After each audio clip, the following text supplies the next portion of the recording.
You're listening to Head to Head, a Star Wars podcast. Two fans, two generations, all things Star Wars begins now. All right. Hello, everybody. I'm Eric Vansel. And I'm Daryl Sanders. And we're your hosts for this show. And so this time, of course, it's 11 o'clock at night again. I don't know why we keep doing this to ourselves, but we somehow decided that this is a good time to continue to do the show. But Excuse me. the nice thing is that all you guys are still joining us, even at this late hour. So we really appreciate that. In fact, to get the conversation started, because again, tonight we're going to be each giving our top 5, not necessarily like favorite characters, but characters that we think really should get an expanded story. In other words, maybe be featured in a series or another film or whatever. You came up with this one, right? Yeah. I mean, because I think there's a lot of characters, man, that like honestly that we don't get a chance to.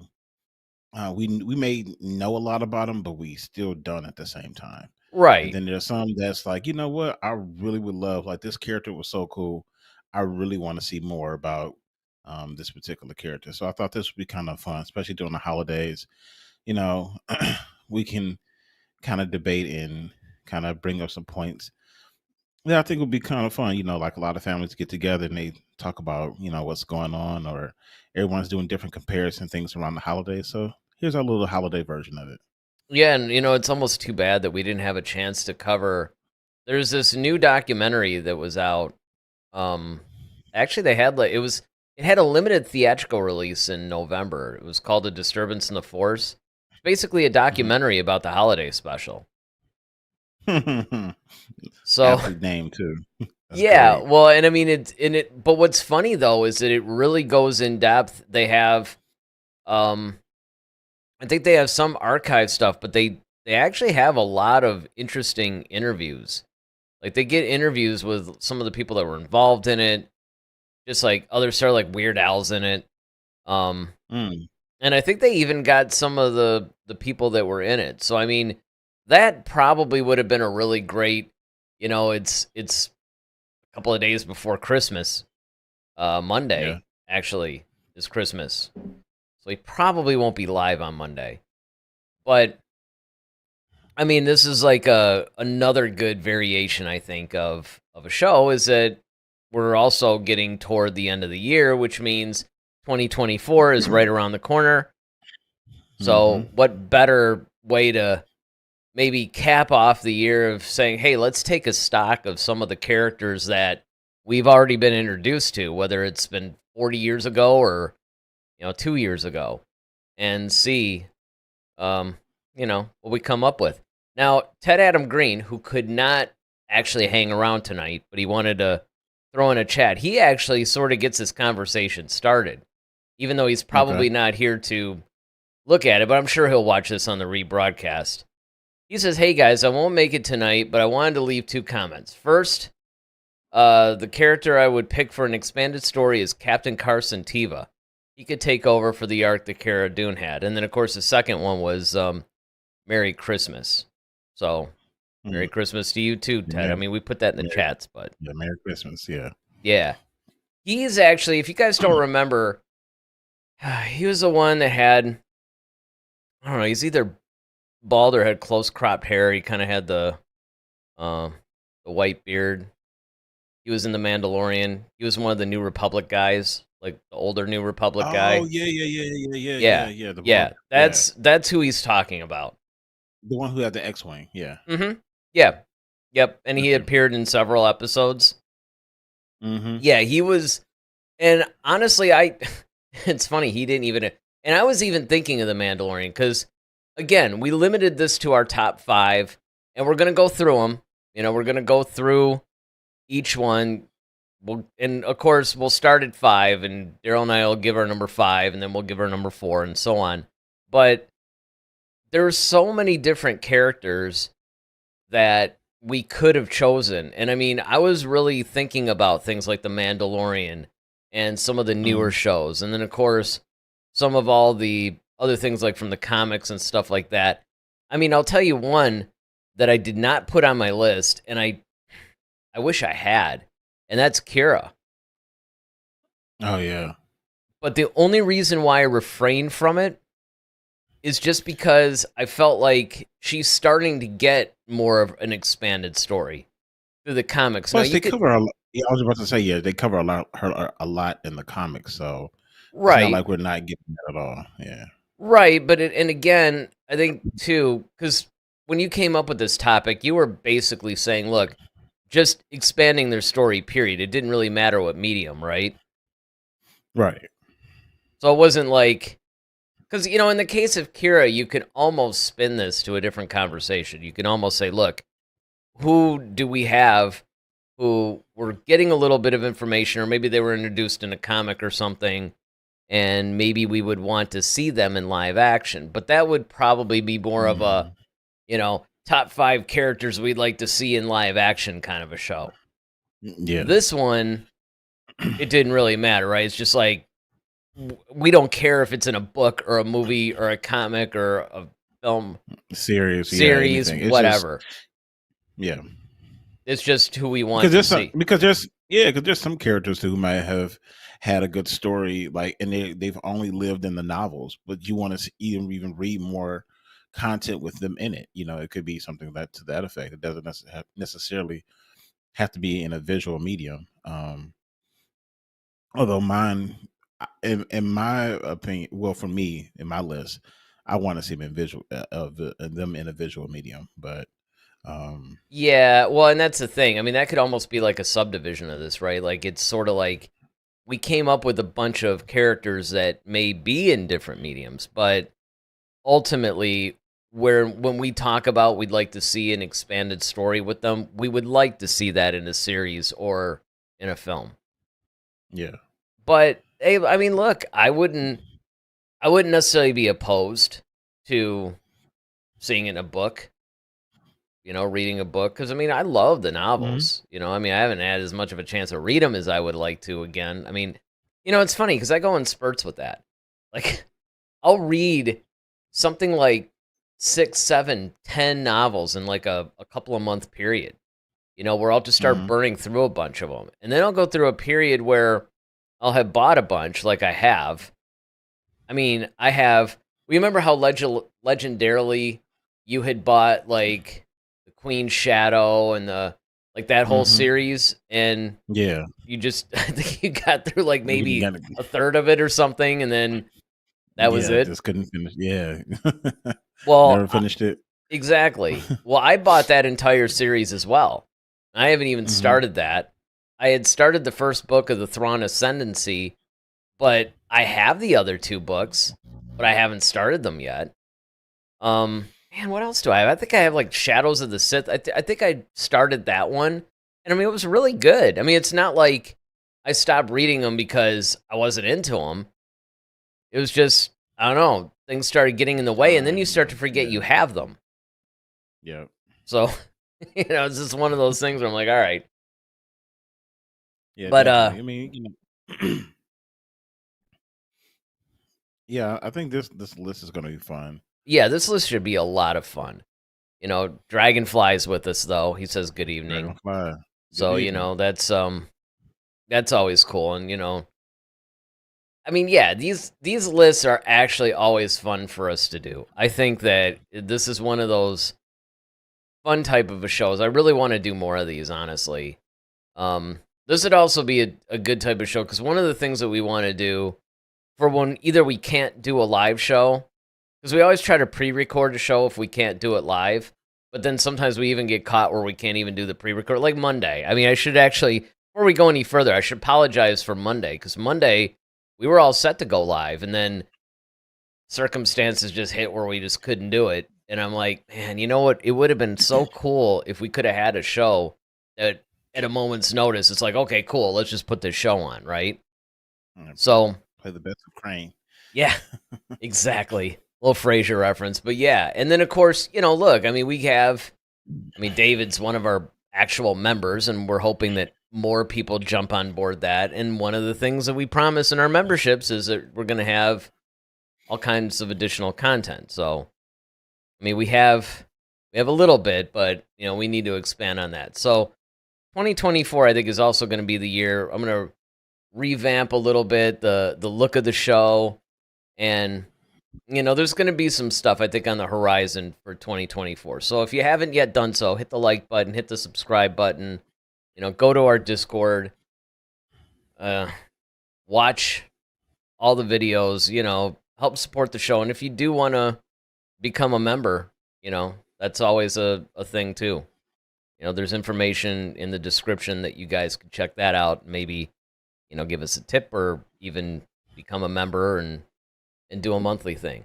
No matter what, though, even when you guys just watch and hit the like button, it really helps the show. So, yeah, let's, you ready to roll into this list? Yes, sir. All right, so we're going to start with your number 5. And your number 5 is Moff Gideon. Yeah, Moff Gideon. Excuse me. Moff Gideon has grown to definitely be one of my favorite characters. Honestly, actually, when I gave you this list, I had to add him late, but really, he probably should have been like number 4, maybe even number 3. But I just wanted him on the list, regardless. He's represented. But Moff Gideon is one of my favorites, just because I love the way that he presents himself. He's an older gentleman, but at the same time, he shows that wisdom. He shows that knowledge. He can be. He's very tenacious, and he could be ruthless if he wants to be. Um, I like how he kind of presents like almost like a diplomatic. Like he's almost asking you, but telling you at the same time what your options are. I kind of always like that about certain characters. I will always love Giancarlo just as an actor. But Gideon is really one of those interesting people, because I really want to see like how he rose up in the ranks, as far as from a political side. Like I would love to see him in the midst of a Krennic and um Thrawn and Tarkin and all the rest of those like higher up Imperials, Mahdi and um just all those guys that we've kind of just kind of watched as we kind of got it into Star Wars with Piet, Ozzel, all those guys. It's just I'm sure he's had interactions with all those characters, and so I really would love to see that byplay from the military perspective. With Gideon, because he does have a certain knack and a certain flair for information, and he seems a little bit more competent than some of the other ones I named already. So Gideon is kind of um, I can see him being somewhat of a charmer. I can see him being somewhat ruthless. We've seen kind of different things from him, but one thing we know is that he's usually has a plan, and he has no problem wielding it. Um, Obviously, he's completely committed even to death, because when the threat of Luke Skywalker coming in, he's about to just take a blaster to the face, like, you know what, I'm out of here. Like, it's just, he's so committed to his purpose, and I think Gideon is really a cool character. Yeah, he's very Dooku-esque, actually. Yeah, That's sort of who he reminds me of. He's kind of like an Imperial officer version of Dooku. Count Dooku. Yeah, Yeah. and that's always fascinating to me, because there's a certain regal presence that this guy has, but Mhm. yet he is very much a ruthless Imperial officer. And you're right; it would be really fascinating to see how did he get to the position that he's in when we meet him in The Mandalorian. Mhm. Because these are the guys that I don't know, you almost have to wonder sometimes when you're dealing with the remnants and you're dealing with this post Return of the Jedi era, and Mhm. you have some of these prominent Imperials that have rose through the ranks and are leading their own factions. It's like, well, how did they get into the position? Now, of course, Gideon is a Moff, so that alone means that he has a fleet, and I mean that there's a certain, I guess, just it's sort of part of the position, right? Where you basically have a lot of power. So you just have like your guys, maybe your Star Destroyer, whatever it is, and it's like, okay, well, I'm we're just not reporting to anybody. We're just going to make it on our own. I think that's Well, interesting. the thing is with Gideon with any of the Imperials, what I think is really fascinating is because on the Sith side of things, you always have the rule of two, and the whole objective is like the student is supposed to crave the power and try to defeat the master. Hmm. And it seems like as if Palpatine has kind of fostered that type of almost infighting amongst the ranks in his Imperial military. You know, most military as we know it, is all about honor and being, just a driven kind of person. But in this military, it seems like Palpatine kind of encourages you to be ruthless, to kind of get ahead, to try to, okay, you want the position, prove it to me, show me that you can take him out, Yeah, because that's the exactly. type of leadership I want. And so with those characters, like I said, Mahdi, Azul, Piet, Tarkin, all those, upper level Imperials, the admirals, the moths, I would just love to see how they maneuver around each other, kind of what we saw in Andor. Andor gave us a glimpse of that, and Well, that's what and really made me kind of think about it. yes, The yes, same you. thing goes with Rogue One with Krennic and Tarkin, because when Yep. Krennic had to go see Vader, he tried to throw Tarkin under the bus. Well, it was Governor Tarkin who said that, like he was always kind of, trying to throw people under the bus to kind of either clear his name or to try to get him in trouble. Um, so I would love to see that Imperial drama, so to speak, amongst those characters. Yeah, well, I mean, I think another very important point, honestly, is the fact that there just seems to be a lot of natural power surrounding this guy, right? Hmm. I mean, he obviously, besides just being a moth and all that, he obviously there's something more going on with him. I mean, he has the dark saber, you know. I mean, that's not a usual thing Hmm. that an imperial officer picks up. And you're right, True. we did get a glimpse of it in Andor, especially. But you could almost use Gideon as somewhat of a window into that everyday political arena of all the Imperial officers. I mean, there's a lot you could explore there. So, Yeah, yeah, definitely. yeah. All right, well, so you kind of chose like an Imperial guy and everything else. I kind of swung a little bit the other way. And my number five, it's funny because I really haven't played the games much, but I actually chose Cal Kestis as my number Mm. five. Now, for those of you guys who don't actually know, he's featured in the Jedi Fallen Order games. So it's like Jedi Fallen Order, and then there's like Jedi Survivor, which came out relatively recently. And he's a guy that basically survived, you know, um, he pretty much survived Order 66. There's a lot of similarities between him and Kanan. Because if you look Yeah. at Kanan's story in A New Dawn, he's very much where Cal Kestis is during this time as well. And then, of course, you could also, I mean, if you really want to, you can even throw Obi-Wan's story in there too, because it's kind of the same type of deal. But Mhm. there's a lot of story in the actual games themselves. And I mean, ironically, a lot of people have just gone on YouTube and just watched the cutscenes from all these because there's actually a lot of canonical information that just comes from these games to the point where you're like, you might want to make this a little bit more known because this is not just throwaway stuff Mhm. or maybe, trivial or just general interest. I mean, this is some vital stuff. I mean, there's actually things that happen in there that will reflect on the sequel trilogy in a lot of ways. And what's the actor's name? Something like Cameron Monaghan or something like that. He was in Gotham. He Yeah. played the Joker, Joker. the pre-Joker, Um Yeah. yeah, he actually is the guy that did all the motion capture for this character, and he's the one that, I mean, that's what this is based on.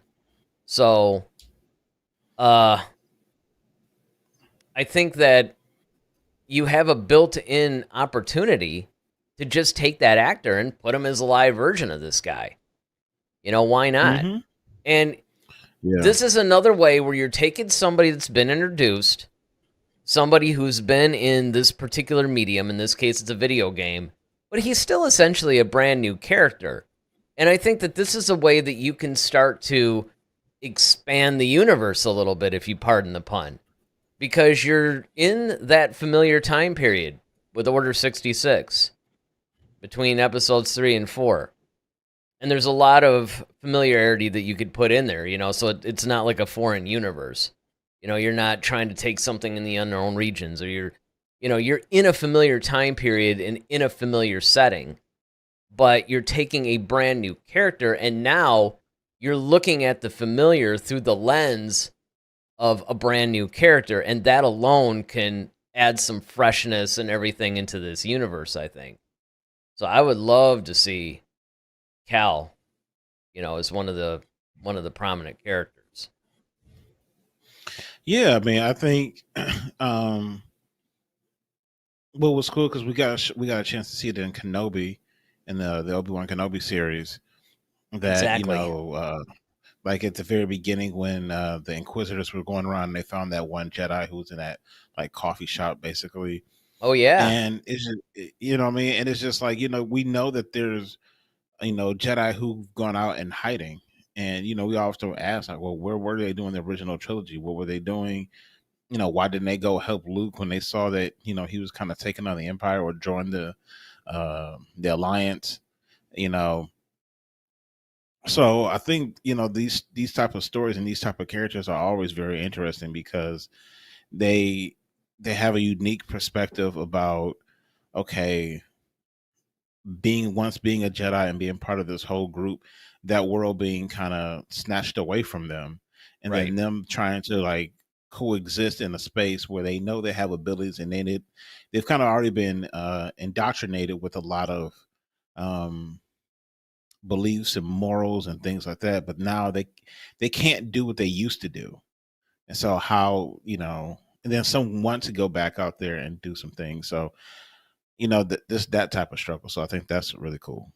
That's a good point, because you had these guys who were once, strutting around the galaxy because they had all this power and they were keepers of the peace. So they had authority Hmm. too. Yeah. So, you had these guys who were just out there and, yeah, I'm a Jedi and I'm going to handle all this, right? And now it's the exact opposite. It's like if anybody finds out you're a Jedi, they can kill you and will kill you. So Hmm. it's Or a, they'll turn you in to or they'll to, turn to you be, in. But I mean, I don't know. A lot of those Inquisitors were just like, you know what? You find these guys, just eliminate them. But either hmm way, it really doesn't matter, because it pretty much becomes a case of you were once a part of this bigger government, and you actually had authority and you had prominence, and you were able to just do all of these things openly and of course help people and all that stuff. And now your situation is different. The stuff that you used to be able to do can now get you killed.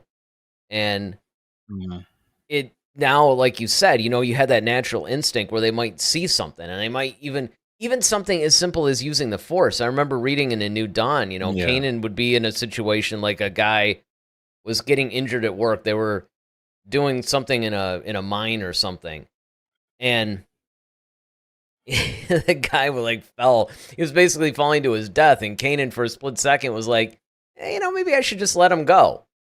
But at the last minute, he ended up saving the guy, and then of course that called him into question, and then he had to run, and it just shows you that even just some Mhm. simple things like that, these guys can't even use the force.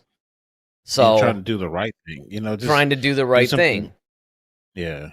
Yeah, and it's also something that's their instinct. Like that's just the natural reflex action that they have, that they just, oh, I got to rectify this. I have to correct this problem. And they can't do that. Which made that whole scene, which one of our favorite things is the in the Kenobi series when the Grand Inquisitor at the time was like, he was talking about the Jedi's like, they can't help themselves. It's like they have Yeah. to. Yeah, It's like an exactly. itch that they have to scratch. Like they Mhm. and So they and because they know that they purposely would, terrorize people just because they know the Jedi, they can't resist not being the hero. So it's like, okay, I'm gonna torture the innocent because it's almost like the Superman thing. Like, I know you have to be Superman, so I'm just gonna threaten the lives of all these people because I know that's gonna draw you out. Right. And again, there's a story there. A Yeah, lot of stories there, actually. So I think that yeah, also would absolutely. be something worth exploring. So okay, that was our number 5. And of course, if you Yep. guys, if you're following along and you're watching us live, then feel free to put in the chat what's your number 5. Number 5 character that you would like to see get an expanded story. So now we're going to move into our number 4. And of course, we're going to start with you, and you chose yet another underused character in the Mhm. franchise. And again, we're going to have to go prequel on it because of the fate of this character, but you chose Captain Phasma as your Yeah. number 4 that you would like to see more story. Now, it should be pointed out, and I haven't read it yet, but in On the book. between, it was either in between Force Awakens, I think it was between Force Awakens and Last Jedi. Because they basically, when they put out books before The Force Awakens, they would brand them like Journey to the Force Awakens, and it would be a series of books that were kind of like how Catalyst was for Rogue One. They were books that were more or less leading up to them, right? And then after that was released, they started releasing books that were Journey to the Last Jedi. And I don't remember if it was before Force Awakens or before The Last Jedi, but they actually did have a Captain Phasma book. In fact, I think it was just called Phasma. And it was obviously a prequel. And it was Mhm. talking about how, she was recruited or something like that. I mean, it sounded interesting, but they did at least expand her story a little bit. But again, and I think that this is probably why you put it on the list, it's like, well, she's kind of prominent.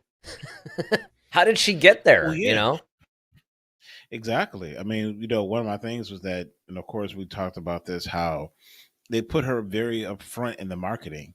When they came out with the Force Yep. Awakens, she was in a lot of and we were just trying to figure out, like, whoa, like this chrome plated clone or stormtrooper, basically. And then, of course, then as we found out that it's actually Gwendolyn Christie that's under the under the helmet, and so we knew that it was a woman, which is something that we never really thought about before, of a female stormtrooper. Number one, let Right. alone a leader. You know, so it's like, okay, well, there's a lot of story there, because now it's like, okay, well, she had to be something special to basically be over all the troopers, and Mm-hmm. then what made her that way, so there's a lot, and unfortunately she was so underutilized, and she was almost kind of played aloof in a way in the Force Awakens, unfortunately, and she was dispatched with, by the time we got to the Last Jedi, she was done for. So it's it's really sad that that character, because the character just looks cool. Number one, it's almost like how Boba Fett, like when we saw Boba Fett in Return of the Jedi, like, man, or actually in Empire, we saw him first in Empire. It's like, okay, that's a cool looking character, and then you get to Return of the Jedi, and he has his whole little slapstick thing where he gets knocked into the sail barge, and there goes Boba Fett. And but he's widely known and heralded as one of the best bounty hunters, but you never get to see it. Not then. Yeah, well, So and again, that's something I would want to see from Phasma. Like, okay, how did she get to that point? there's a lot of things. I mean, number one, you alluded to it, but you basically had Finn and her had this natural Hmm. adversarial relationship, basically. I would have liked to have Yeah. seen that explored more, Oh, definitely. I mean, Especially after the Force Awakens, when they put in the trash, it's like, okay, well then when she gets out of it and she's in the Last Jedi, it's like, okay, yeah, mm-hmm. I really wanted to. I mean, they had a little, obviously they had their fight, but I just really would have loved to see that explored more. Well, and not only that, but so you have that, and then you also have the situation of she's obviously different. Like, she's not just a leader. I mean, she's got different armor. She's got different, Hmm. you know what I mean? It's like there's all Yeah, these differences. So how did they even create this classification of trooper? You know, like, what is she? I mean, yeah, she's a that, yeah. captain. We know she's a captain, but you never saw any other captains like this. In fact, most of the Hmm. captains you see are imperial officers. So how does Hmm. that work? Like, I wouldn't even mind just Exactly. like a logistical thing, you know? And that's a good point though, because we kind of saw, if you look back at the original trilogy, we always saw like, all right, Captain Nita or Admiral Piet, like you said, they were more the uniformed officers. Mm-hmm. But when it came to, stormtroopers, they just, and we saw the designation in the prequel trilogy though, when you had Well, that's Rex true. and There was, Cody, yeah, because they yeah. had There's those, they Captain were like Rex and Cody, yeah. Captain Rex and Commander Cody. Commander Cody had like orange, Mm-hmm. like an orange little uh gauntlet thing on his shoulder, and then Yep. you had Rex. He was blue. He kind of had like this little sash type thing around his waist. No, there So was it's like, okay, definitely you have, ranks, and yeah, you did have yeah, ranks. and you can see that, but then it's like it's almost like they went away from that, did the Imperial thing, then they tried to go back to that a little bit, and um in the sequel trilogy, which makes it even funny when we say, well, maybe we should go back to using clones or something, when they made that line. So it's like, yeah, that's a very good point. Like, well, how did that even, like, what's the ranking system now in Yeah. the And the do First all Order? captains have silver or chrome armor or whatever? I mean, there's just a lot of Right. there's there's expansion that they could do even beyond Phasma herself. They could kind of go into the. I mean, I guess I don't know how many people would be really interested. Hey, look, here's a movie on the ranking system of stormtroopers. I mean, it may be not quite that far, but you can incorporate that. Let's get Yeah. now. Dragonfly's got a couple of chats. He says, "This is a cool concept for an episode. Thanks. Hey, thanks, man. Yeah, we that was the goal. We're Yeah. always trying to come up with something that's a little bit different. Because." For a while, of course, there was news just coming out constantly, and I mean, Hmm. we would actually not be very responsible if we didn't talk about it. But this is actually the type of show we like to do. Honestly, Yeah. this is the fun stuff, and so we're looking to do a little bit more fun. And to that end, of course, Dragonfly gives us his number 5. He gives us Embo. Embo was The bounty the hunter. bounty hunter. Yeah, Yeah. and that's a good point Yeah, he because was there's cool. you know, I mean, it's a little bit of a spoiler alert, but there's a couple that, I thought about Bosk, I thought about Hondo, I thought about a lot of those Hondo. guys. Yeah. You know, Hondo would be I fun. I even thought about Cad Bane because even though we did see him a little bit in the Book of Boba Fett, it's like, well, but there's even more stuff. And again, I guess like somebody like Hondo, like I would love to see more stories about him, but to be fair, he did get quite a bit in the Clone Wars series. Hmm. Well, so did Cad Bane, honestly. True, and that's the thing, and I think that's a little bit why we left him off the list. And again, there's going to be a bunch of obvious people that are going to be on our list where you guys might actually look at it and go, "Really? I mean, do we really need it?" But I'm actually going to start by making the case right now, actually, because Hmm. my number 4 is Mace Windu, Ah. and he's uh he's one of those guys. Again, he's always been one of my favorite characters. They just released a book that's actually a direct sequel to the Phantom Menace, where he's going Hmm. after Yeah, uh he's fulfilling one of yeah, Qui-Gon's yeah. I knew it final had something to do wishes. with Qui-Gon. I just couldn't remember what it was. Yeah, he's kind of looking over this one particular planet because it's kind of being run by crime lords, and he's Qui Gon was kind of responsible for trying to keep the peace over there. But obviously he knows his end, so he is asked basically, like if anything ever happens to me, can you make sure that and I want you to be the one to go over there and make sure that happens. So Yeah. yeah, I mean, and that's cool. I'm glad to see.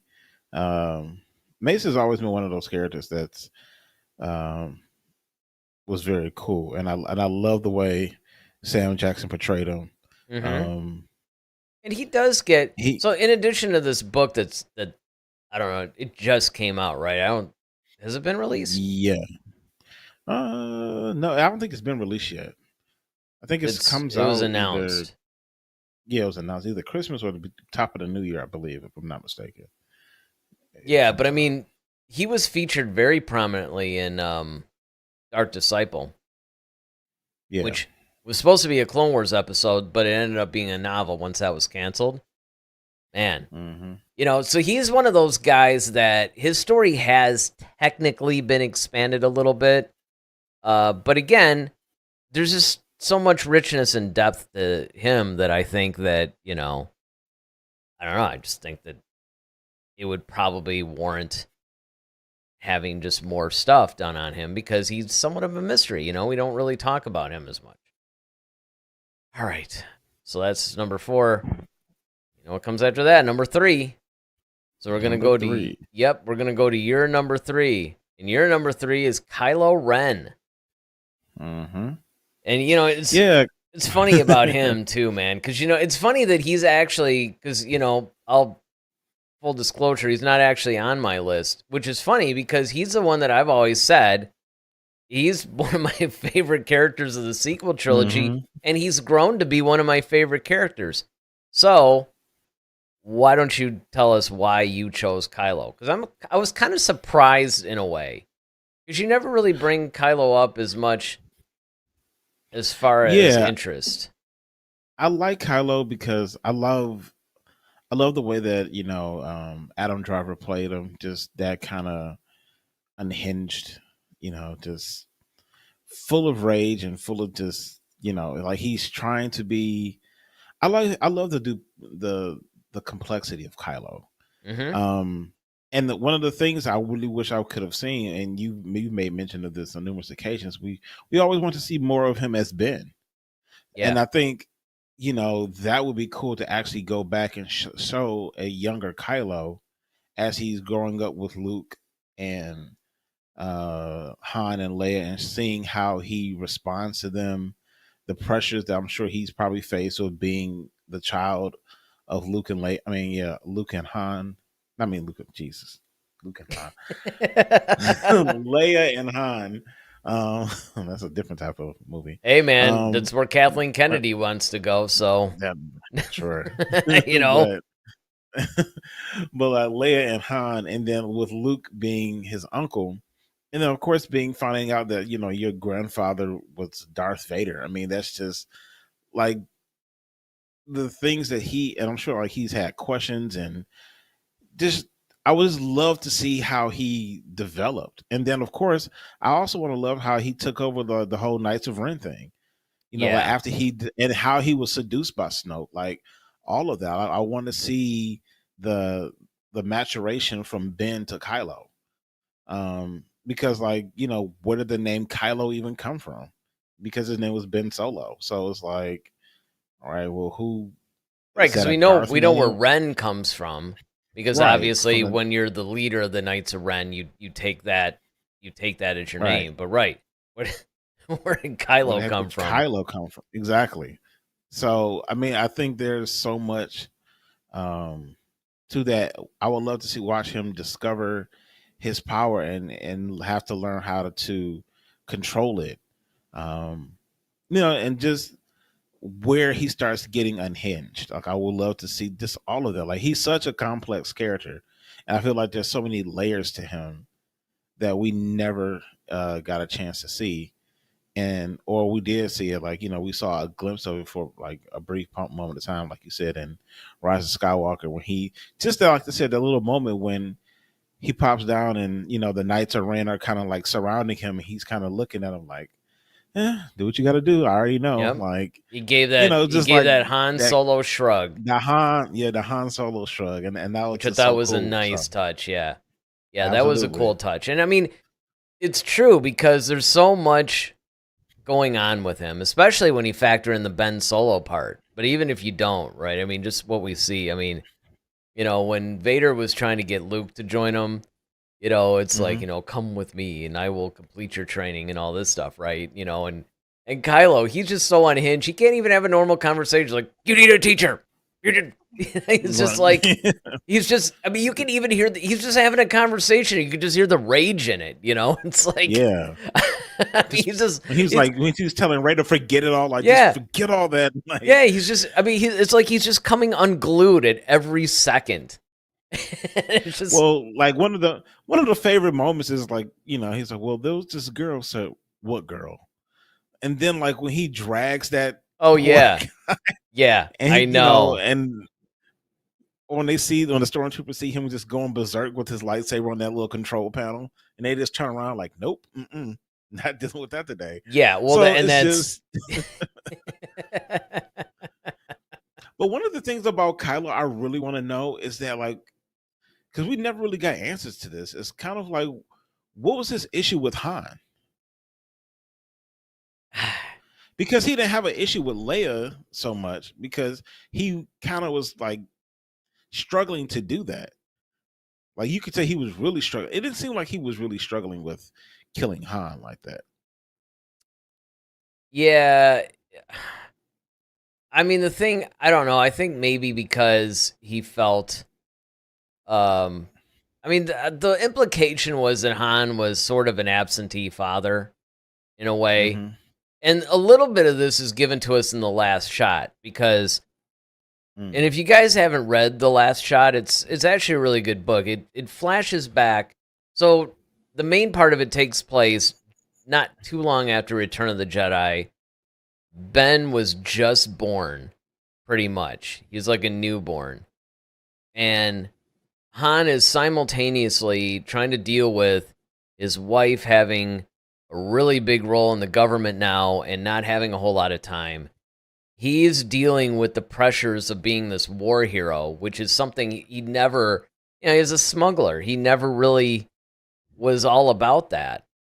And it's little things like this, by the way, that I actually give them credit for, because even though I prefer the depiction of Han in the expanded universe, and don't get me wrong, even in the expanded universe, he did go through a lot of these struggles. But I think the way they handled it in the new canon is actually a little bit more realistic, because he's dealing with being a new dad, and he's not, I mean, none of this is familiar to him. And then it also flashes back, because it also deals with Lando, and Lando's having a lot of these same challenges. And then it flashes back to, I think it's like just after the events of Solo. Like some of it takes place just before Solo, some of it, but basically it flashes back to around Solo, Star Wars story, the standalone movie. And it sort of foreshadows why Kylo probably had issues with him. Yeah, I mean, I could get that. And especially, I guess they kind of he especially resented him even more because when I think he said he was he was telling Ray he was been more of a father to you than he was to me or something like Right. that. Yeah. See, and that's. I think he was kind of jealous, the fact that Ray kind of had a relationship, and he hated the Millennium Falcon. He's like, blast that ship out of the sky. Like he's Well, just, and it's because it represents everything to him that man, I mean, his father, right, and that was the downside, is that you could tell that Han felt bad about it, and he was trying to reconnect with his son. And one of the things that I love that they touched on in The Force Awakens, I wish they had carried this on. Actually, I wish they had focused more on this instead of like stupid Poe and Finn trying to like fly a TIE fighter together or something stupid. It's like basically you had that moment where when Han was talking to Leia and he was just like, yeah, man, I didn't know how to relate to him. Look, you Luke, Ben, y'all have this power. I don't understand any of this. I can't relate Right. to this kid in any way. I don't know how to handle him. I don't know how to be a father to him. I mean, you know, there was Yeah. a lot of things that they could have really explored in this. Absolutely. Yeah. And that's, it kind of reminds me of Smallville when Yeah. you had Jonathan. He was trying to like help Clark hone his power as far as like the heat vision and everything like that. And he's like, hey man, you can't.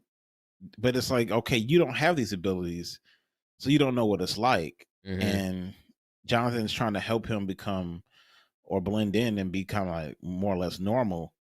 And that's just that's got to be a hard feat. And so I can understand for Han what that's like is because, all right, your best friend is Luke, and your wife have this ability that you don't have.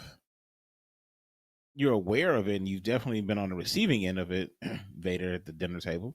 So it's like, um, yeah, I can understand how that could be daunting for him. And he's probably like, look, Luke, you and Luke can raise him and kind of teach him the ways of the force and all that crap. I'll just go do what I do, and because Hmm. it's kind of hard to find your place in the world. So yeah, that Well, and is a Han's very the odd compelling man story. out at And that point, you know?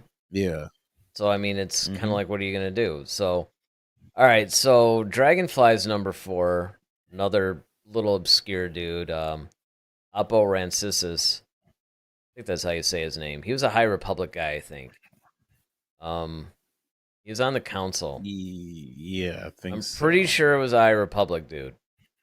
Um, so yeah, that's another one. Any of the guys from the High Republic, because that's another thing. I was actually going to bring that up in my example earlier, like somebody like Skier or Avar Chris or some of these other Jedi that we were actually introduced to from the High Republic era.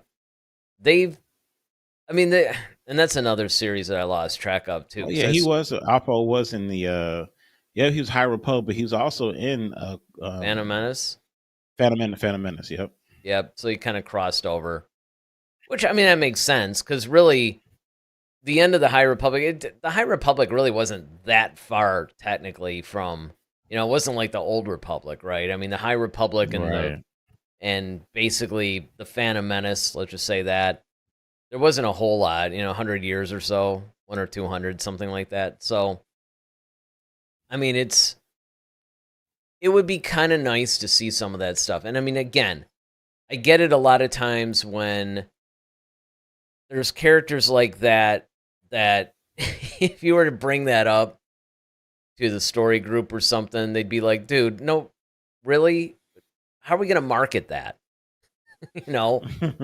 But what they could do, even though it's like a background character or something like that, is that this, again, is another way that they could use to tell brand new stories with newish characters, but still have a tie to the familiar character. It's almost like the best of both worlds in a way, right? Because you don't want to keep going to that original trilogy well, but this is a way you could do it without coming up with somebody brand new and scaring the marketing department.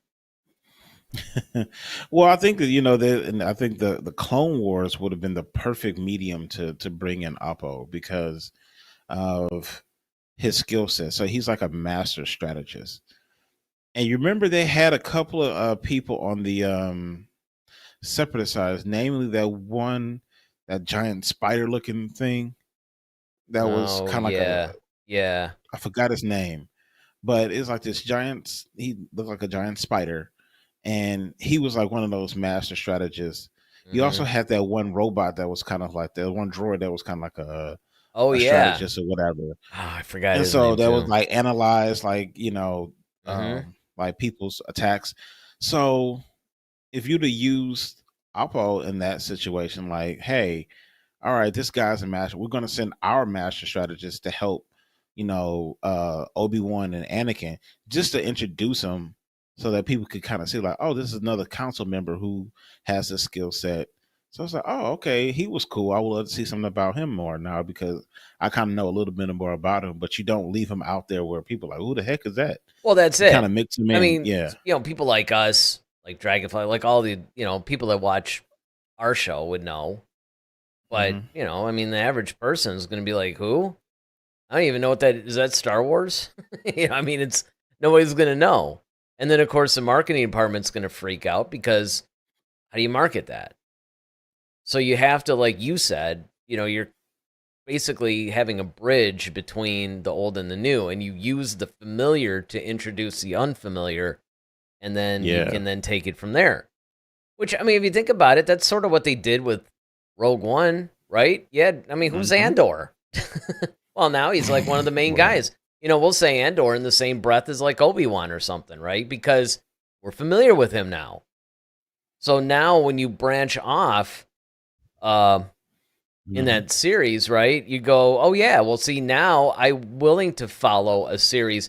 See, if they had come out with the Andor series before Rogue One, people might not have been as invested. But because Yeah. they had that frame of reference, and it's like, oh look, we're around Mon Mothma and Darth Vader and Bail Organa, Hmm. and it's the Death Star plans, and it's kind of like a prequel to Episode 4. Okay, I'm on board. Yeah. I'm gonna follow the story with this guy. Hmm. Otherwise, you're just kind of like, I don't even know who that is. You think he's one of those Bothans? Many Bothans Yeah, died to bring us this, you know. exactly. And now Dragonfly also says yes. Also, the Snake guy in Episode 1. So there's just like a bunch of people that you can. I mean, that's getting. And again, it might seem, especially in light of a lot of what Dragonfly is bringing up, it's like, okay, our list might seem relatively pedestrian by comparison. Hmm.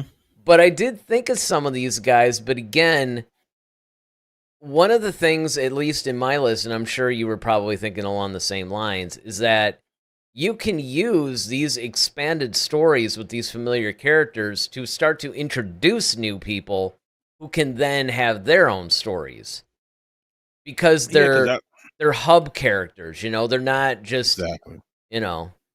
So yeah, and in fact, speaking of which, my number 3 is Palpatine, perhaps one of the greatest hubs of all.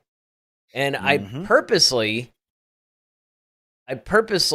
put the picture of the normal non-disfigured Palpatine in here because while it Yeah. would be cool to see maybe some of his expanded Darth Sidious adventures, I would really like to see like where he started, how he got introduced to the Force in the first place, how he decided he Hmm. was going to go after the dark side, and how he got basically introduced to the Sith and eventually joined them.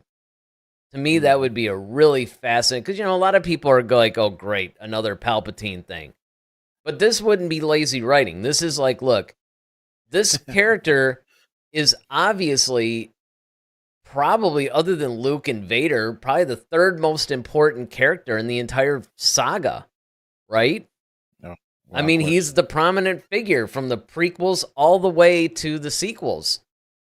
Because even though you can argue it's the Skywalker saga, he's the main foil behind that. He's the guy that's been pulling the strings from episode 1 all the way to episode 9. Hmm. So, why not actually see his origin story? And then through that origin story, you can introduce a plethora of new characters and then seed out those characters into their own shows, movies, comics, books, whatever. Yeah, and I completely agree with you. And we might as well just keep the ball rolling because my next is Yeah, your number Palpatine as 2 well. is, yeah, exactly. It's like It, Palpatine it's Sidious, Palpatine, yep. So, and yeah, yeah. it's just like we can keep the ball going, and I think it's just yeah, how did he and what made him so immensely powerful? It's like he's one of the most powerful Sith Lords. Let's not forget that. So it's just like, okay, not only are you just, we want to see how you got introduced to it, but your maturation into the dark side. Like, how did you get to the point where you've become like this almost godlike slash Yoda like figure on the dark side of things. And that's what a lot Mhm. of people keep forgetting, that Sidious is essentially Yoda on the dark side. Right. And but just not as old. Like, you can understand why Yoda is as powerful, because he has time on his side. He has time to study the Force because he lives to be like 900 years old. He ages very slowly. However, Palpatine, he's a regular human, so he's amassed a Well, lot of power yeah, in a kinda. short period of time. Well, I mean, he had the whole, like, he's got the whole magic thing, but what's interesting about it being my number 3, it rolls into your number 2. I was taking it more from the more human version. You're kind of full into the Palpatine Sidious we know.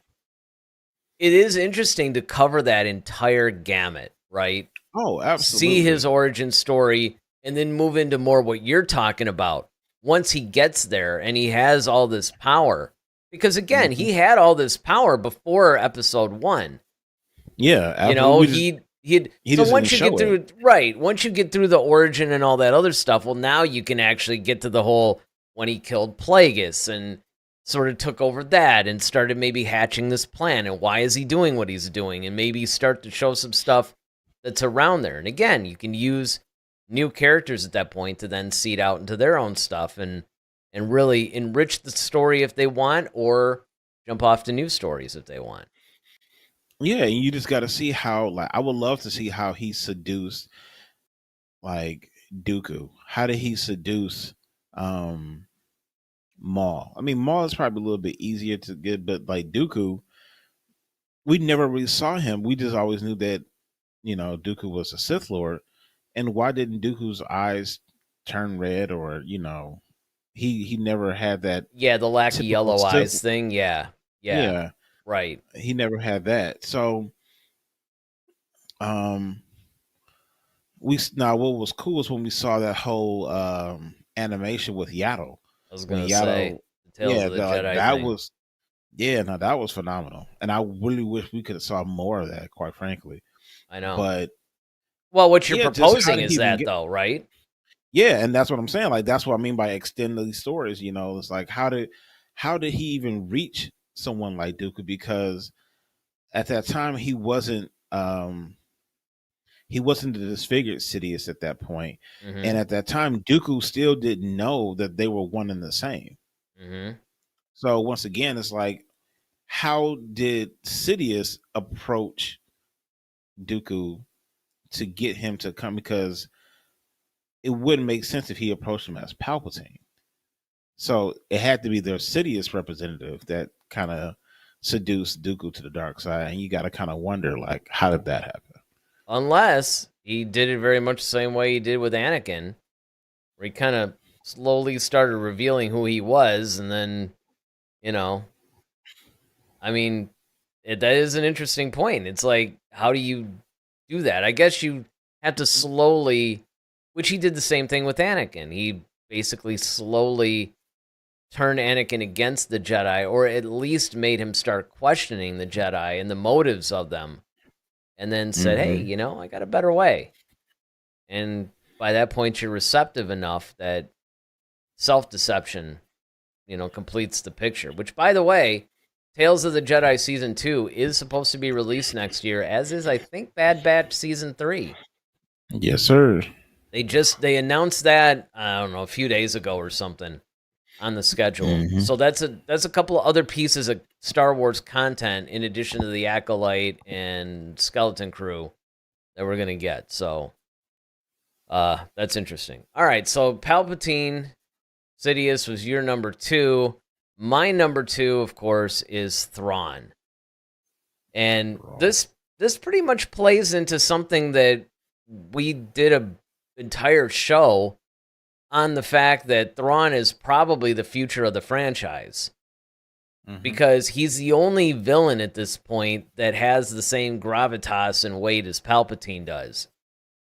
And even though he's not technically as powerful with the Force and all that stuff, his strategy and everything is so on point that he can stand toe-to-toe with these guys.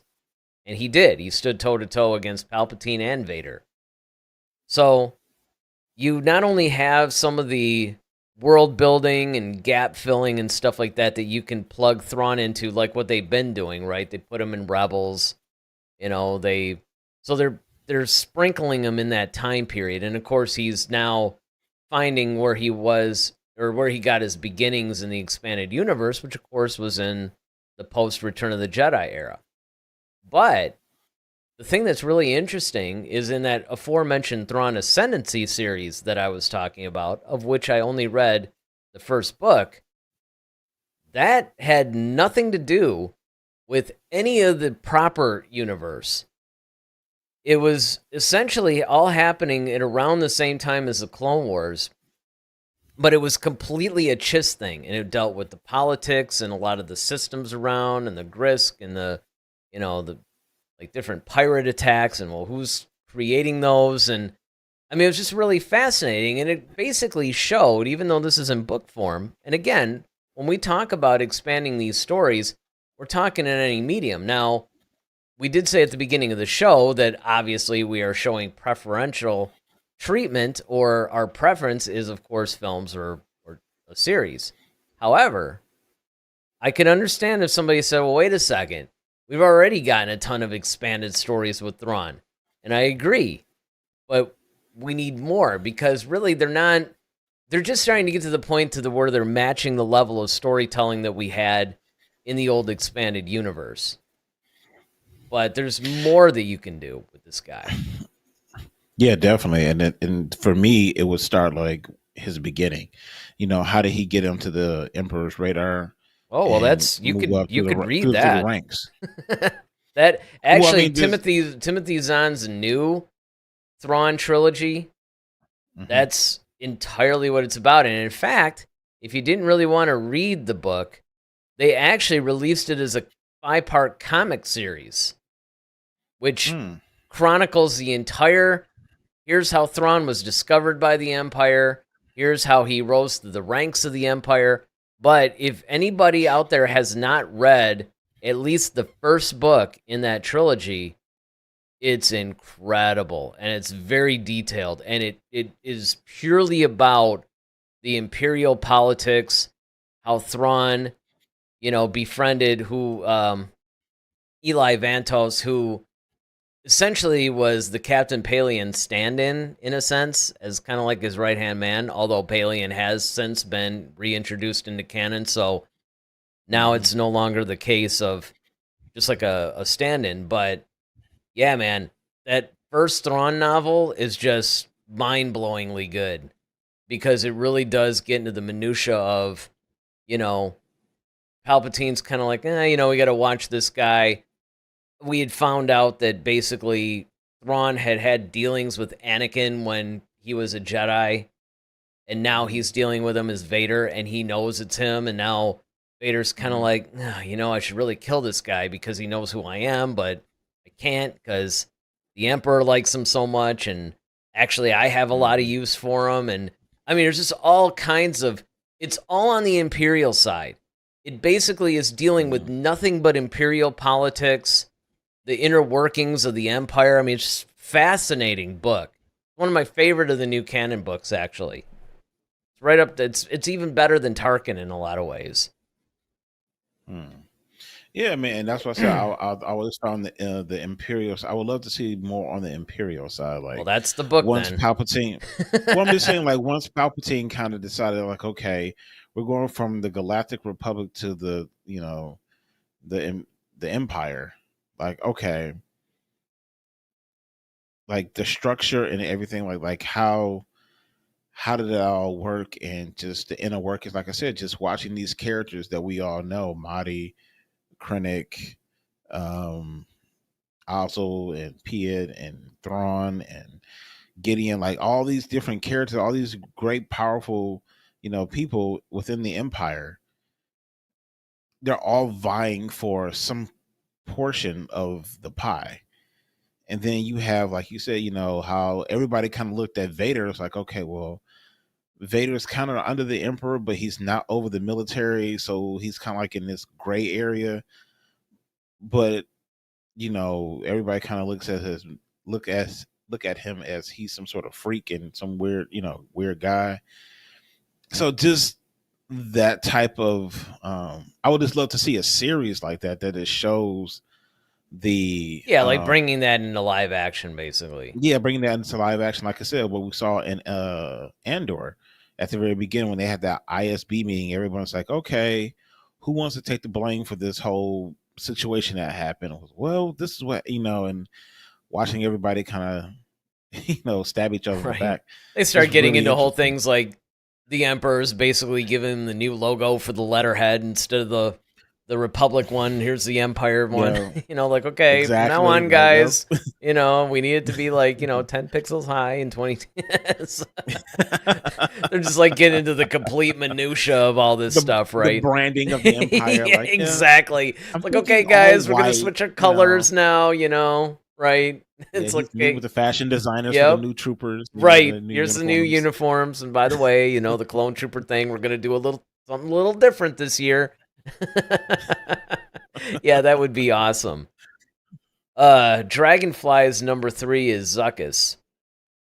Again, another really good choice. And another look, there's a lot of those guys. I mean, even if you go back to the Empire Strikes Back, when you saw those bounty hunters, right? Like Dengar and IG-88 and Bosk and all those, like the guys that Mhm. a lot of the hardcore fans are familiar with, but they're still a mystery to the actual casual fan. It's like, you could really you could just mine those for other stories. And they did, and that's what I think was great about the expanded universe. They did expand on a lot of stories from a lot of these characters. But I think Disney, as you and I have pointed out, have just been so, I want to focus on making billions of dollars, that they're not Mhm. taking a chance and saying, "Oh, let's go and make a movie about this," because they're like, "Well, that's not gonna. We can't really make an action figure out of this, or we can't. This isn't gonna put butts in the theater." It's like, yes, it will if you make it good. You know, Mhm. it should be good. Okay, now he's catching up. Because that was his number 3 was Zuckuss, and number 2 when it pops up. I mean, I could just read it, but what fun would that be, right? His number 2 is of course Hondo. Yes, love Hondo. Hondo's Hondo. another character. Man, he's so freaking funny, man. Like, I know. I love Hondo. He To me, I would have loved to see Hondo and Han actually interact with each other. Yeah, that would Like, have been that would cool. have been cool. That would have been cool because both of those guys kind of have some of that matter of fact humor. Sometimes it's sarcasm. They kind of just, or the way that they lie about certain things. Mm-hmm. And he's a pirate, he's a smuggler. It's just, to me, that would be a great interaction. Yeah. I mean, and that's the thing, is that I would like to see, and again, we're giving preference to live action. So either a series or a movie. But even though we say that, I would even throw animation in there. I mean, I would say as long as it's a visual medium, Yeah. beyond comics or novels. I mean, again, those would be acceptable too. Like I said, the Thrawn novel I was just talking about. It's incredible. It really is. And I'm very glad that we have that. But that said, like I said, with my number 2 Thrawn, I would still like to see more live action based stuff though. That maybe you can fill in around that. Maybe use the book as like the source material, and then I'm not necessarily saying that you have to make the book into a series or something, although that would be cool. But you could also just say, okay, we're going to use this as like the basis and create another story based in the time period of this book or something. They could do that. Same thing with Hondo. I mean, we've seen Hondo in animation, right? He was in the Clone Hmm. Wars. Was he in Rebels? Yep. Yeah, I thought so. I thought they pulled him back out for Rebels. So he's been all over the animation. So it'd be great if they pulled him out and gave it to us again. Either they didn't kill him off or anything, did they? I don't remember. No, not that I know of. Yeah, I don't think so. So I mean, he could conceivably be around post Return of the Jedi. So we'll have to see. All right, so now it's time to go to your number one. And your number one is another. We had duplicates on a few of Hmm. these, and this is one of them. Your number one is our good friend Mace Windu. That's the window. Yes, man. Once again, kudos to Sam Jackson. Love what he brought to the character. I think Mace toes that line that I think a lot of us, if we were Jedi, we probably would. A lot of us will probably toe the line, much like Mace, and that's between light and dark sometimes. Um, you can tell Mace is very stern. He's very disciplined, but that's one thing I love about Mace is that he's so disciplined, and he's one of those guys that he's mastered his darkness to the point, and I think that's kind of that's kind of indicative of what we saw with in the Ahsoka series with Anakin when he popped up in the World Between Worlds. Yep. And of course, now he's mastered being light and dark. He could be Anakin and Vader without going too far. And I think that's what makes Mace so cool to me. The fact that he was able to contend and hang with Palpatine in a lightsaber duel, um, and that's because he was able to channel the dark side, which shows why he was able to last as long as he did against him because he's very powerful. And I would love to see um, how Yoda brings him in to become basically his right hand. We saw a little bit of his relationship with Dooku in the Tales of the Jedi, and how they were good friends, and that kind of went by the wayside. We saw some jealousy from Dooku about Mace because Mace started getting that elevation where Dooku felt like he should have. Um, and I just I really would love to see um, more about his ascension in the Jedi ranks. His lightsaber, he's like the only one we've seen with a purple lightsaber. Yep. Um, Exactly. so that whole amethyst lightsaber color is super cool and unique to him. Um, and him being such a great swordsman, um, which stands to reason because he often dueled Yoda, Dooku, and Qui Gon, who are always renowned as some of the best swordsmen, as well as is it Quinlan Voss? I think Quinlan Voss was one of the better swordsmen as well, um, and Sifo Dyas as well. So yeah, I think Mace Windu is just one of those characters that I really would just love to see because he doesn't talk a whole lot, but at the same time, when he does, you listen. Yeah, and I And mean, look at his duel against Palpatine. It yeah, was spectacular. And again, he's the guy that during that time period is the number two guy. There are hmm stories there. You don't get to be the number two guy in the Jedi Order without hmm like a lot of background, a lot of stories, a lot of things. Just some compelling stuff. I mean, I wouldn't even mind because look, we could have put Yoda. I mean, spoiler alert: Yoda's nowhere on my list, and it's obviously nowhere on your list either. But I mean, we could have done that. And the only reason why yeah. I didn't put him on my list was because we're getting that a little bit because we're going back to the High Republic. So we're starting to fill in some of those gaps. So I have a feeling that we're already like that's already in the cards, if that makes sense. Yoda's kind of one of those characters, though. It's like you don't want to reveal too much about him in a way. Mm-hmm. Like there's some things we want to know about Yoda, like okay, like what species is he, um, things like that. But I think we kind of assume that like okay, his species obviously is they're very powerful with the Force. Um, why we don't see more of his species? That's one of my bigger questions. Yeah, And then exactly.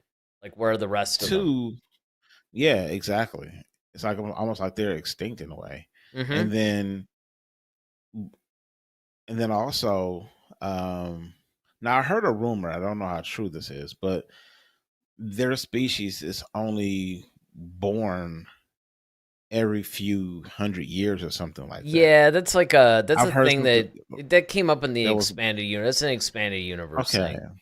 Now, I don't know if it Yeah, was ever canonized or anything, because Lucas basically would keep stuff a secret. In fact, the Yoda thing with the expanded universe was the biggest. That was the biggest thing where he would really step in and be like, "Okay, no, you yeah. can't tell this story because either I'm going to Hmm. do it or, yeah, Yoda wouldn't do it. I don't want it to go there," that kind of thing. So he was really protective of that. And not revealing his species was, of course, another one. Yeah, but I think just because we understand why he's so powerful because, like I said earlier, he has time on his side. Yeah, You know, that's true. he has so much time to study. So, I mean, think about it. If we all could live, if we could all of a sudden live to be 900 years old, like think how much knowledge we would have acquired. Look how much we acquired just being 40 and 50 years old. Imagine if you had like 900 years to live. I mean, you would know quite a bit. So we understand why he's kind of, you know, the Well, man like that. here's the important thing, and other people have pointed this out, and it's something that I happen to agree with, and that is Yoda probably makes a good side character in a movie or a show. And I don't mean that to play down his importance or anything like that, but a Yoda centric thing probably would be a mistake because, like you said, it would cause him to have to reveal too much. But when he's in the mix with the other Hmm. characters, and you could do that, you can maybe tell, sort of like the High Republic. I mean, when you're featuring all the Jedi in the High Republic and Yoda's in there, you're kind of telling his story there too, but it's not the focus of the film I or agree. the book or whatever. It's sort Yeah, of you're like, kind of like filling in blanks yeah, just enough. exactly. Yeah. Right. Exactly. You're filling in the blanks, you're giving everybody this stuff, but you're not making it like the focal point of the project. Hmm. And I think that that's where you got to stand with Yoda. But now it's time for my number one. And speaking of the expanded universe, it's got to go to Mara Jade. Mm. It's time to bring her into the new canon, and it's time to give her expanded storylines. And I've The often Emperor's skin. said, yes. And what's ironic about this is that if you really follow Mara's story, which of course is introduced in Heir to the Empire and went through that whole trilogy, and then of course she popped up all over the place. She eventually married Luke Skywalker. They had kids. I mean, it was Hmm. most of that storyline can stay intact, actually. Because remember, The Force Awakens doesn't happen to like 30 years after Return of the Jedi. So conceivably, he could have, I mean, the whole Mara Jade thing could have just happened sort of on the younger side. And maybe that's part of why Luke is so grumpy. You can just, I mean, you could either make it to where she died, or you can make it to where she just left him or something, and then I don't know. But you could still, for the most part, and I've said this before, a lot of that, like the character Talon Card, the character Kip Duran, all these guys that were prominent characters in Heir to the Empire and following, you could bring them back with their storylines nearly intact, and it would still work with the sequel trilogy. So she's definitely somebody that I think, and some of the you get these people who are cosplaying her, and then they have these drawings of her that are just like, wow, Hmm. it's kind of Very, have some very mixed flattering. feelings. Yes. Yeah. There's one in particular that I was gonna use Hmm. in this thing, but it I Yeah. forgot I forgot why. It was something to do with the way that the picture was like framed or something. I don't know, but it was kind of like, all right.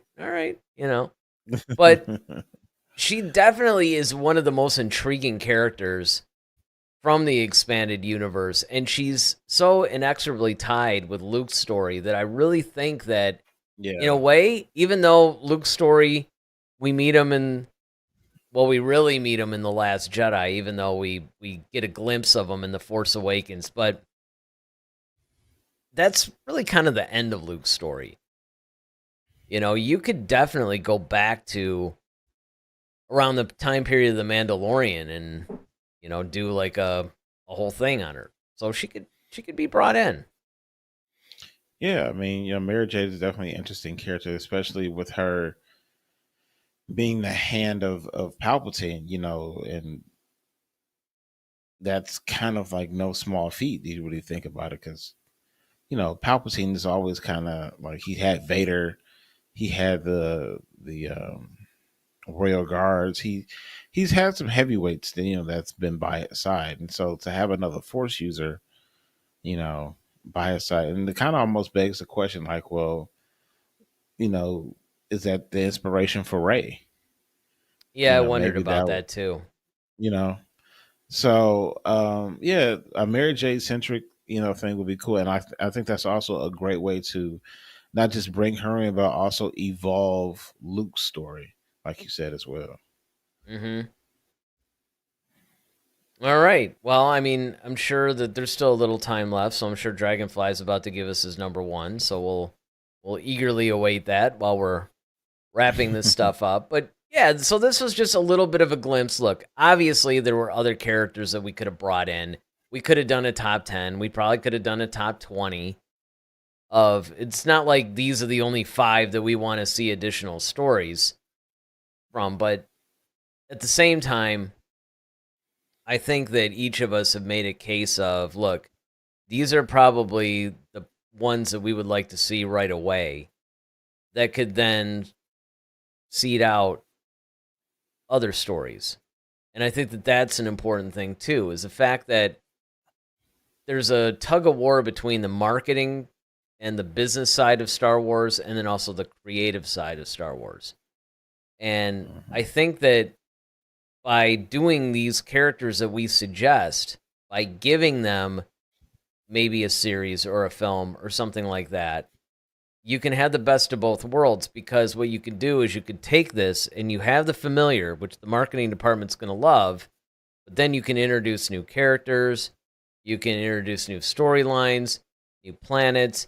You can literally expand this universe instead of the whole incestual, let's go back between, episodes 2 and 3 and tell this story with the original characters or, familiar characters or whatever. You could actually go a little bit beyond that, using the familiar characters to introduce new characters to us, and then you can make new projects based on that. So I think that that's really the way that it needs to go. All right, so Dragonfly is number 1. You want to take a guess at what it is? It's not super obvious, but it's not super obscure either, which is in and of itself vague. Huang? Who? Huang? Huang? No. Yeah. No. It's Kit Fisto. Which that's a look. Kit Fisto, Plo Koon, Shakti, Barasafi, all those Kiadi Mundi. I mean, again, those are other ones that would be great, fantastic choices. Which again, you're taking the familiar. It ties in right what I'm saying here. It takes the familiar, and it can put them into a newer situation, and then you can have other characters that you bring in as new characters to introduce a new aspect of the story, and then go off from there. So I think that could work, and I think that that's really what they need to do. And I hope you guys really enjoyed this little exercise that we had as far as coming up with 5 characters each. So because we doubled up on some of them, so it wasn't really like 10, right? It's probably more like 6 or something. 7, yeah. Because we both what did we double up on? We doubled up on Mace. We doubled up on Palpatine. That was it, though, right? I think so. Yeah, because you had like Gideon, you had Kylo, and then Phasma. And then I had Mara Jade, Cal Kestis, and oh crap, what was my other one? Thrawn. Yeah, how can I forget that? Don't charge it to my head. Charge it to the time. It's like well after midnight right now. Brain Yep. not functioning. I mean, you guys are lucky I could even still talk. And I know, we're the ones that chose this. Like, it's funny because a lot of times look at these comments like, yeah, wanted to stay up for it, but guys, I was just a little too tired. I couldn't do it. And believe me, we're sucking down coffee and energy drinks like, time for the Friday show. Yep. But like I said, I mean, Monday's Christmas Day, so more than likely we probably won't, have a show unless we get bored and call each other up and be like, let's do one. That's happened in the past. That's the reason why I say that. Because there was one holiday, I can't remember which holiday it was. There was one holiday where we're like, well, let's just take it off or whatever. And then it was like the night before or something, and we were talking, and it was just kind of like, I don't really have anything going on tomorrow night. You want to just do the thing? I'm like, yeah, sure, let's do it, And then we just ended up doing it. So, but either way, maybe, I don't know, maybe I'll put something in its place. We'll see. But we'll definitely pick it up next Friday, without question. And you guys can join us then. So we probably don't know too much about what we're talking about on that one, but it might be even like a year-end wrap-up or maybe our best Star Wars moments of the year or something, because next Friday will be the last episode of the year. So, we should probably try to do something special, but either way, you guys know where to find us. We'll be right here. Again, hit that like button if you haven't done it yet. See, I can't even talk anymore. It's like past midnight. It's my past midnight voice. Subscribe to the channel if you guys like what we're doing. We'd love to have you guys join our community. Leave a comment in the comment section if you're watching the rebroadcast. You still have maybe 15 seconds or so to put something into the live chat. And see you guys next Friday. So with that, I'm Eric Vansel. I'm Daryl Sanders. Merry Christmas, everyone. Those who are celebrating, Feliz Navidad, Happy Hanukkah, Kwanzaa, all the holidays. Happy holidays, everyone, whatever it is that you choose to celebrate or not celebrate. Well, now I'm completely thrown off. I know. So and I'm Daryl Sanders. That was it. All right, here we go. Now we're back on track. All right. May the force be with you. Always. Head to Head, a Star Wars podcast. Be sure to follow us on Twitter @HeadToHeadSW. Submit your questions for our next show. Visit our official website at headtoheadswpodcast.com. Until next time, may the force be with you, always.